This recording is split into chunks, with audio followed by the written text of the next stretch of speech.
There are some schizoids who are happy not having a relationship with the rest of society, and they could even be high functioning schizoids who choose not to go into that realm. Hi, today we're going to be looking at the difference between high functioning and low functioning schizoids and the factors that contribute towards schizoid functioning.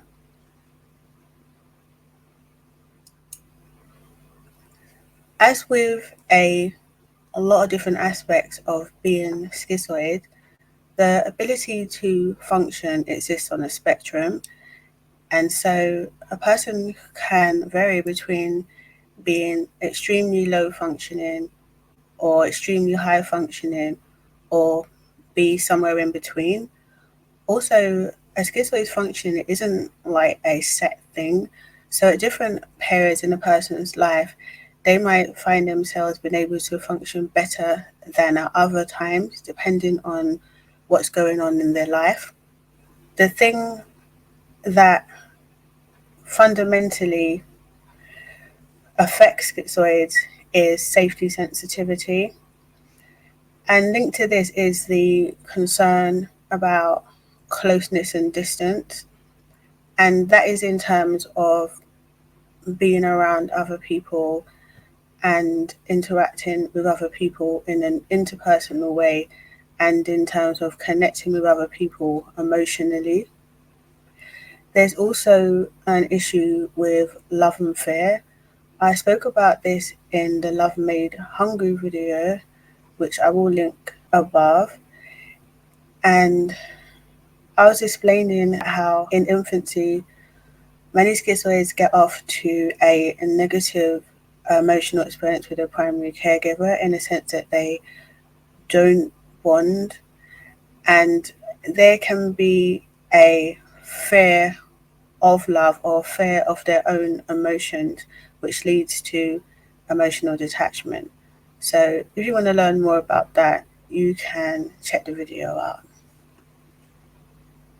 So the traits that all schizoids have in common, regardless of what level of functioning they're on, are these: defensive withdrawal, emotional detachment, preference for solitude, underlying safety sensitivity, a restricted range of emotional expression, difficulty with emotional intimacy, a rich in the wild, lack of true self-identity, self-sufficiency, lack of trust in other people, an underlying fear of involvement, and they protect against loss of autonomy. So we'll move on. What is the actual definition of high versus low functioning? Low or high functioning isn't a clinical definition, so a person doesn't get officially diagnosed as being high or low functioning. However, it's still a thing. High functioning refers to individuals who are able to manage daily responsibilities, maintain relationships, and meet social and occupational expectations, despite experiencing underlying psychological challenges. In many cases, these individuals can mask their symptoms or difficulties, allowing them to appear relatively normal to others. Low functioning describes individuals who struggle significantly to meet daily life demands, maintain relationships, or perform basic tasks. Their condition visibly interferes with their ability to engage with the outside world, making it difficult to hold down jobs, manage self-care, or form meaningful connections. We're specifically talking about schizoid individuals now. High-functioning schizoids are able to compartmentalize their emotional detachment and present a socially acceptable full self. They can manage employment, perform daily tasks, and navigate social interactions without appearing significantly impaired. However, their social and emotional interactions are superficial as they mask their true selves. This is about adopting a persona and being able to function well enough to integrate with society despite all the underlying issues that I mentioned before. With low functioning schizoids, on the other hand, they experience more severe impairments in social functioning. They're more visibly detached from the outer world and struggle to engage in social interactions. It's harder for them to maintain employment or manage basic self-care. Their withdrawal from external reality is often pronounced, making it difficult for them to interact with the world in meaningful ways. Moderate functioning schizoid, it's not a terminology that is usually used, but I've made this term just to explain that there's some people that are not obviously low functioning and not obviously high functioning, and they fall somewhere along the middle of the spectrum. Moderate functioning schizoids fall between high and low functioning. They struggle with social engagement and may experience difficulty fitting into group dynamics, but they can function effectively in environments that allow for solitude or minimal social interaction. They can maintain jobs that are more solitary in nature and are capable of task completion, though their social abilities are somewhat limited. So with this middle range, you've got attributes of the low functioning and high functioning. Whereas the low functioning has significant difficulty functioning within society and fitting in socially, the moderate functioning can function better in terms of occupational activities, getting tasks done and work, but they still find it a lot more difficult to function socially than the highly functioning schizoid, who is a lot more adapted to social functioning. Look at the difference between high functioning schizoids and low functioning schizoids. Starting with the high functioning schizoids, we're going to be looking at the differences that contributions such as early environment, social exposure, and protective factors have. Highly functioning schizoids are more likely to have had periods of stability or some support from their caregivers that help them psychologically to develop their skill set and make adequate social adaptations that have led to better functioning within society. They're more likely to have had greater exposure to social situations, leading to an improved ability to master detachment and function in social settings. Access to positive relationships or stability in childhood can contribute to them developing the executive functioning skills to operate well within society. So what we have here with the high functioning schizoids is that although they may have lacked attunement with their primary caregiver that led to them developing schizoid traits, or growing up in an environment that didn't support or nurture their emotional growth, that they may have been in environments where they had like quite a structured upbringing. So they would have attended school regularly, and maybe in the home life there was a lot of duties that they had to perform. Maybe their parents might have sent them to a lot of like after school classes or arranged activities for them to engage in that kept them in the loop socially. And along with the instruction and guidance of how to act from their parents, they could have developed good enough social skills that they could get along in social situations. And also, with some support, they would have been able to engage in cognitive exercises and tasks that would help them to structure their thoughts in a way that they would be able to integrate better into situations that require them to work or perform tasks. There was a stable enough environment for these skills to be developed. With the low functioning schizoid, it's more likely that these are the people who experienced chronic neglect or abuse, leading to deeper internal withdrawal, lack of support in developing skills and aptitudes, leading to more significant impairments in their functioning. They may have had lower exposure to social situations, resulting in a lack of social skill development, limiting their ability to adapt to social expectations and norms, and a lack of positive relationships or stability, making it harder to develop the executive functioning skills required to operate well within society. So these are the people who possibly had the worst treatment from their parents or the least amount of support out of the two functioning levels.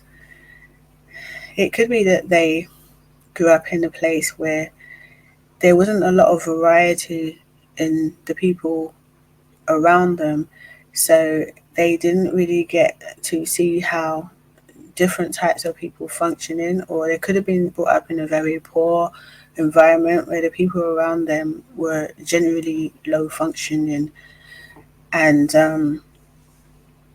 so there wasn't a lot of opportunity for them to gain access to the information, like how to develop themselves or how to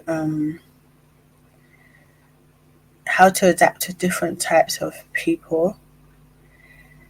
And with the lack of executive functioning skills, this comes from often a lack of educational support. There's also the factor that when growing up in a difficult or very challenging or adverse environment, that a person can be very mentally challenged, like they could have been going through a lot of things in their head, and with their defenses in place, it would mean that they're more blocking out aspects of the external world and dealing with internal challenges more than the person who is in a better environment, who is able to have the peace and calmity to apply themselves to external tasks. In case anyone doesn't know what executive functioning skills are, they are very important because I'll tell you now. Executive functions are a set of cognitive processes that are essential for controlling and managing behavior, thoughts, and emotions in order to achieve goals. These functions enable us to plan, focus attention, remember instructions, and juggle multiple tasks successfully. They are often described as the management system of the brain, helping us to regulate our actions and responses in a complex and dynamic environment. So you can see here that the early environment is going to play a big part on how much a schizoid individual is able to develop their executive functioning skills. I'll go a little bit more into what these are to give you a better idea. I'm not going to go deep because I will be doing this in future. So we have working memory, task initiation, attention control, planning and organization, cognitive flexibility, inhibitory control, emotional control, self-monitoring, and goal-directed persistence. So many schizoids, even when they're high functioning, can suffer some impairment to their executive functioning skills, with the lower functioning schizoids being more likely to suffer impairment to these skills, which is a reason why they're going to have a harder time functioning in society in the way that most other normal people do. As I said, I will be going deeper into like the reasons why this impaired executive functioning occurs because there is actually a lot to this issue. It stems from early childhood experiences, and it can go into neurological functioning as well. That means how the brain has developed. It's really deep, but I wanted to make that point.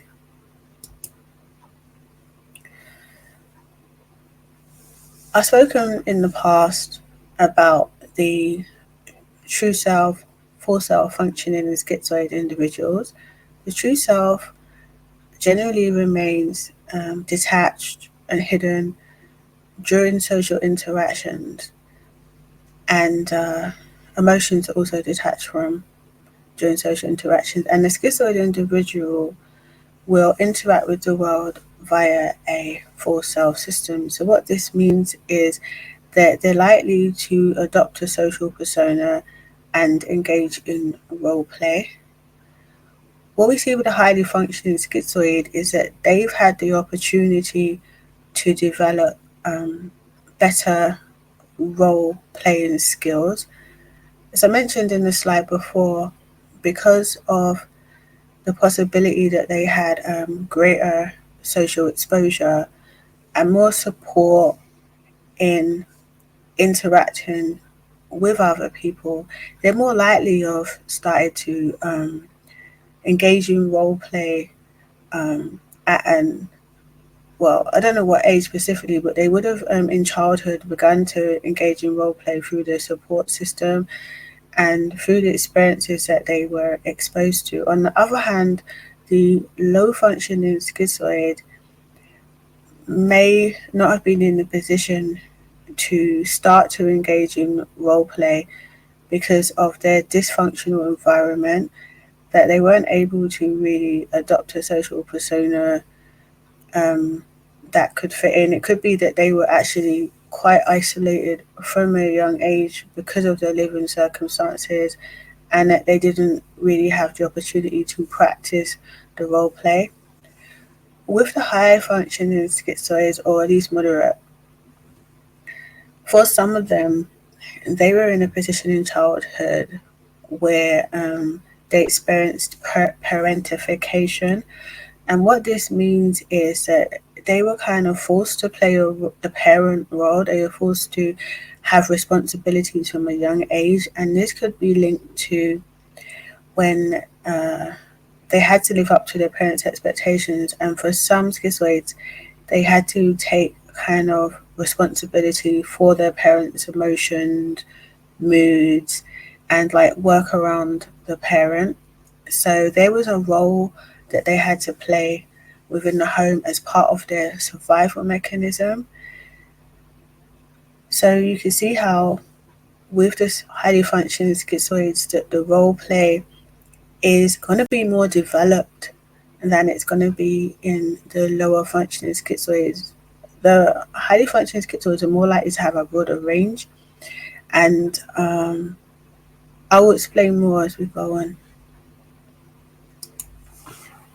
This is about the schizoid full self system, and I'm going to start off with the high functioning schizoids. The full self characteristics.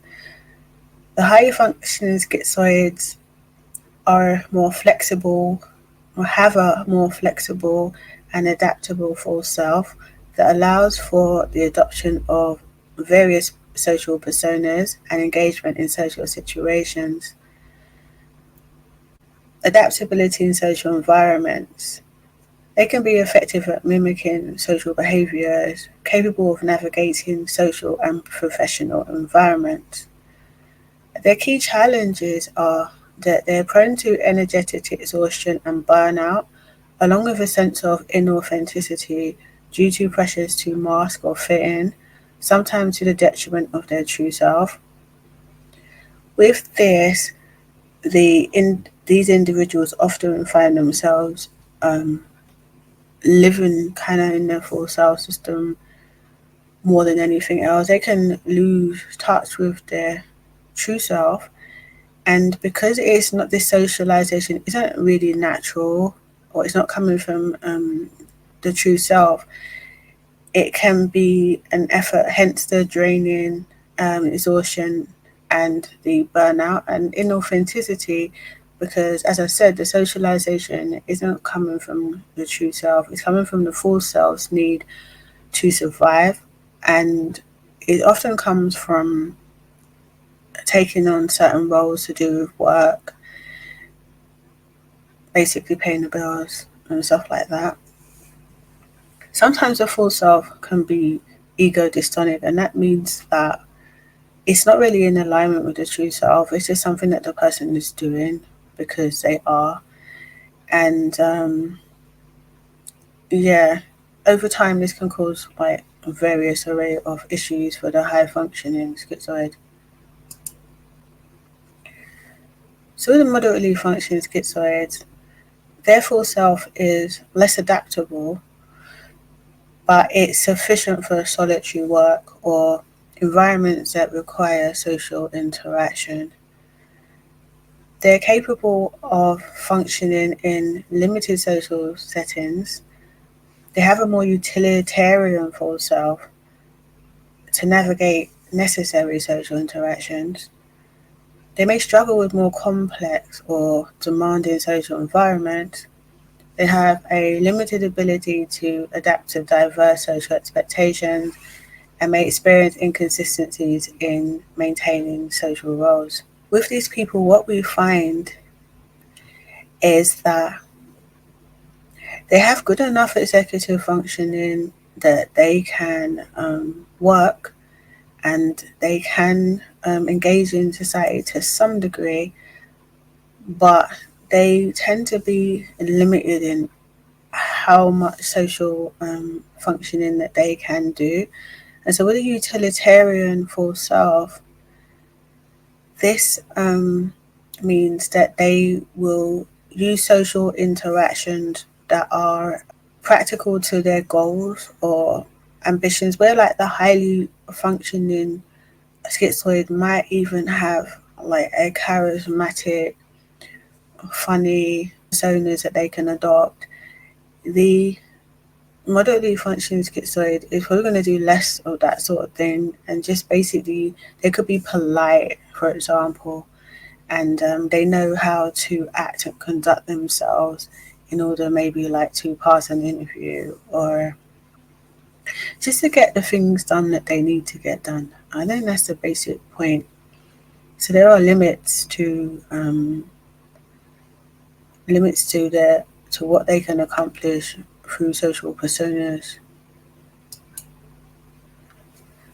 Low functioning schizoids, they've got a rigid full self system, or they may lack a developed full self with diminished motivation or ability to adopt a social persona.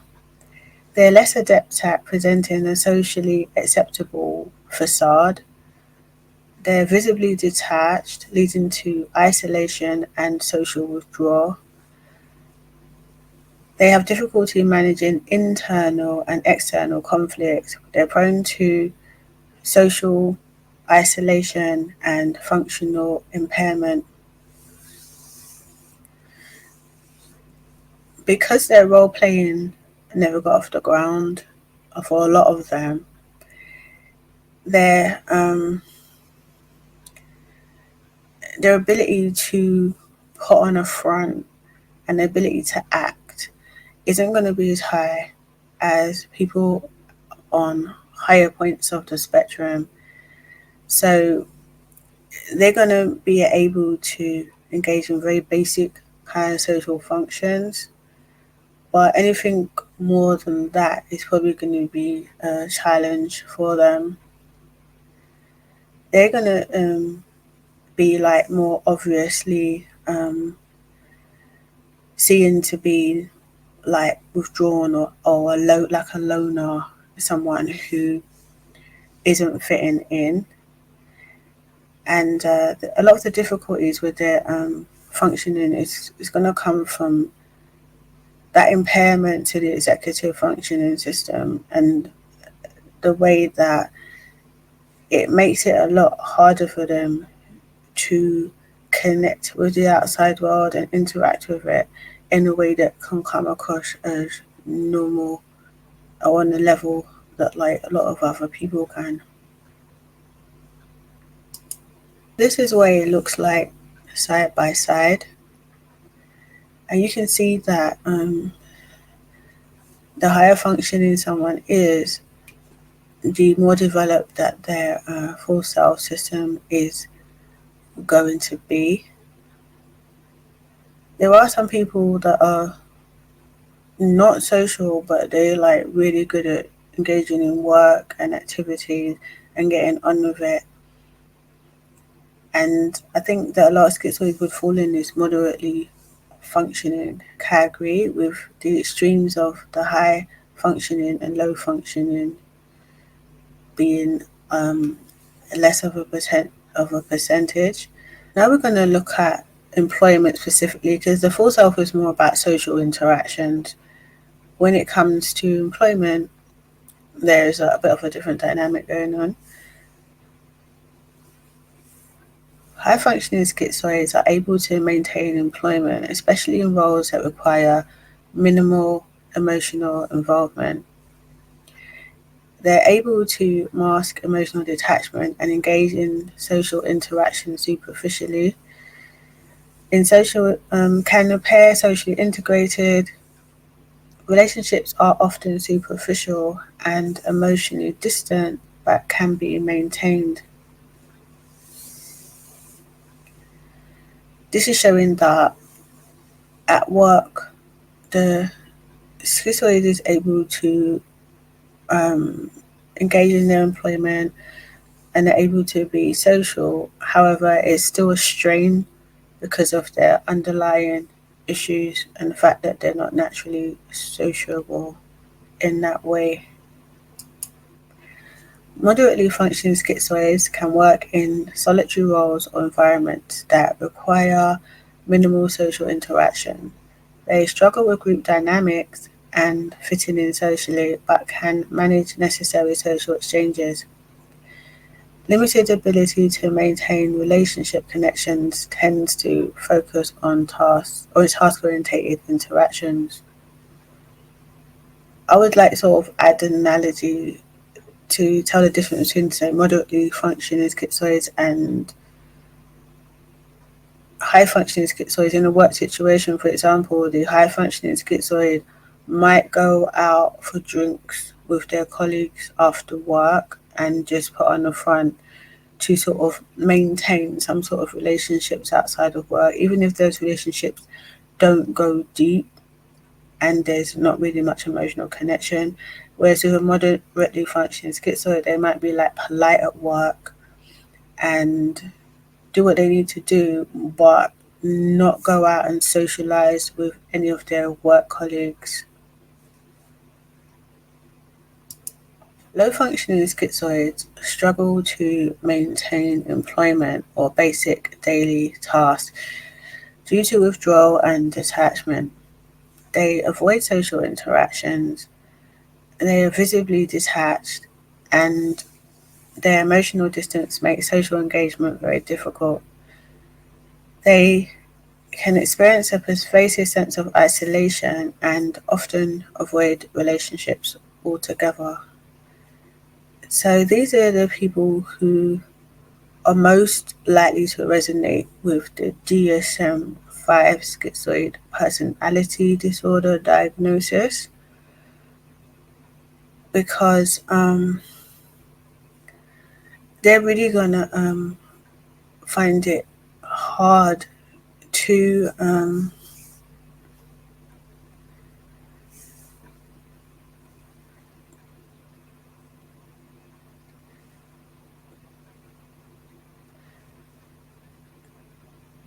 these people are gonna find it very hard to just get by, let alone integrate into society. So there can be some real challenges at this end of the spectrum when you go far into the low functioning realm. Here they are side by side. I think it's pretty clear. You can see the differences in functioning between the three. So we go back to the schizoid functioning spectrum, and I'm going to we'll talk a little bit about the differences between the inner world of the high functioning schizoid versus the low functioning schizoid. High functioning schizoids often have a rich and organized internal world, focusing on intellectual or creative pursuits to retreat from emotional connections and find comfort in solitude.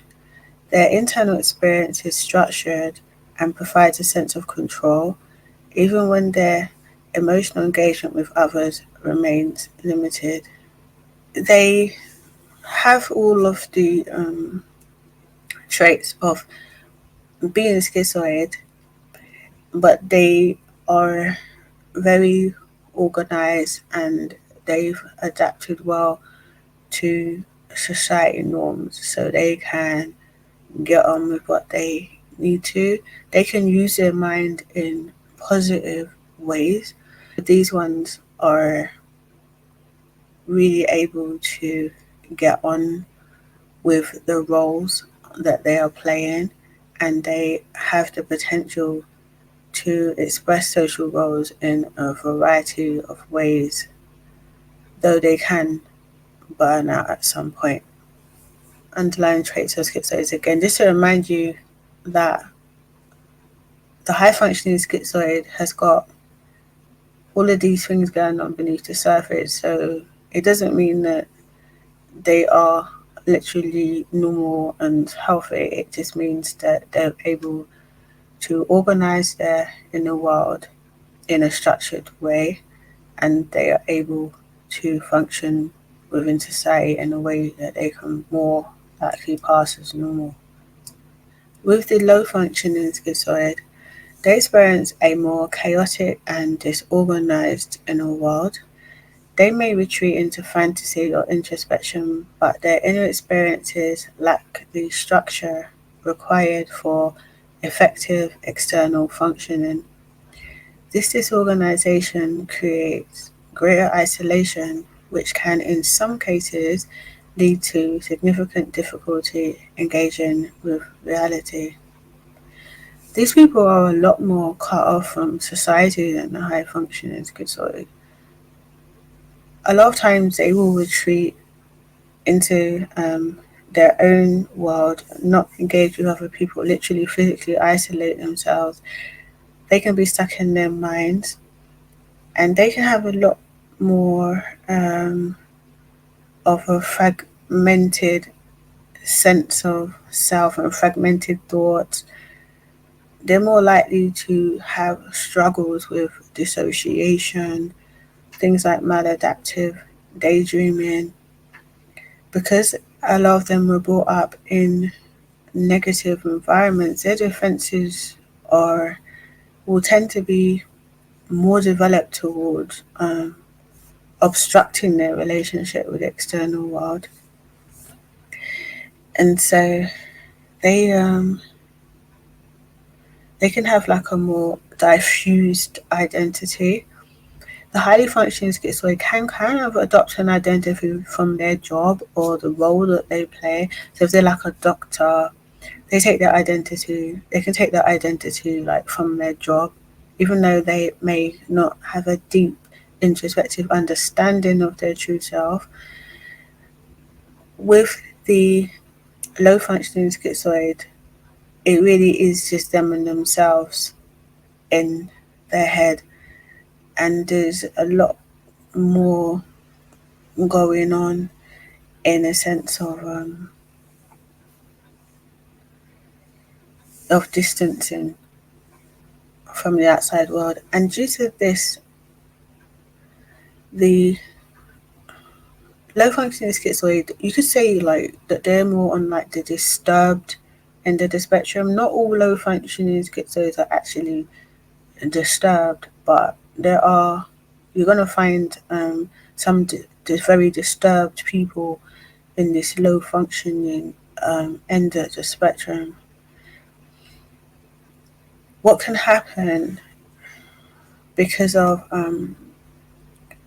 the way that they're stuck with their thoughts and distanced from the rest of society, is that they're more prone to sort of develop schizotypal traits.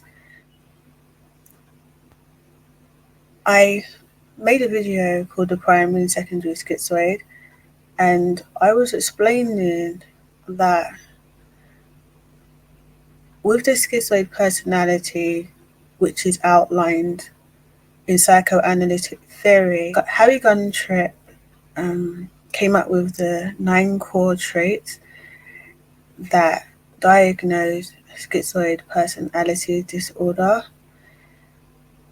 And within this construct of schizoids, there is traits related to schizotypal personality disorder, and there can be traits related to avoidant personality disorder. So basically, a schizoid individual can have both avoidant and schizotypal traits.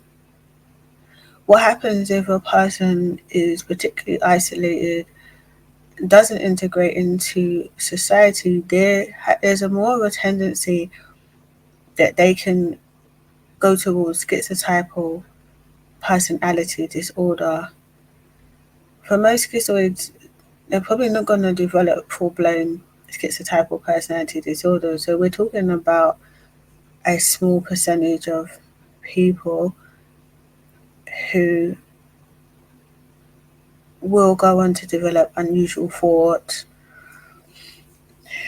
Schizoids on the lower end of the spectrum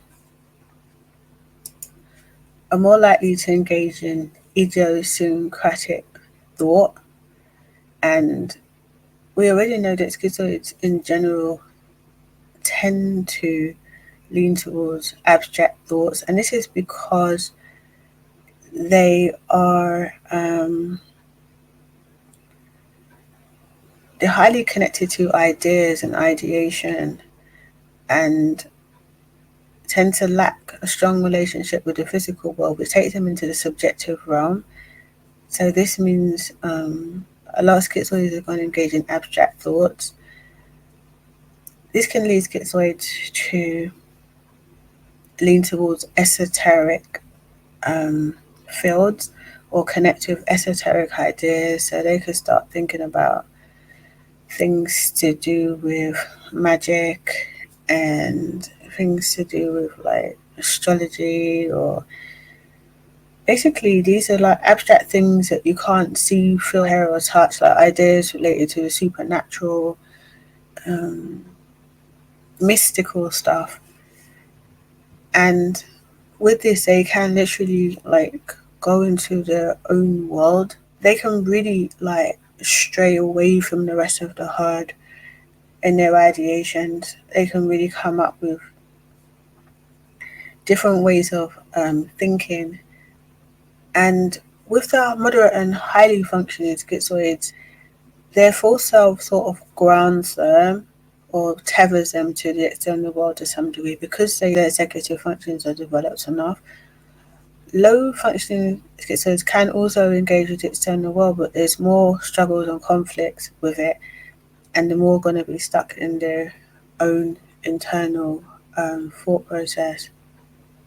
So this is why a percentage of low functioning schizoids may develop schizotypal personality disorder, or just not have a disorder, just be very high in schizotypal type traits.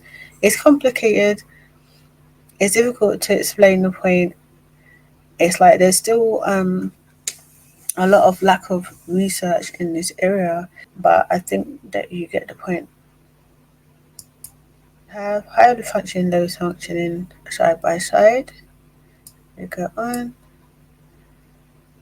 To sum up, I would say that where a person lies on the schizoid spectrum and their ability to function depends on how their full self develops, and It depends on the degree to which they're able to form some sort of positive relationship with the external world and find a way to adapt to societal conditions.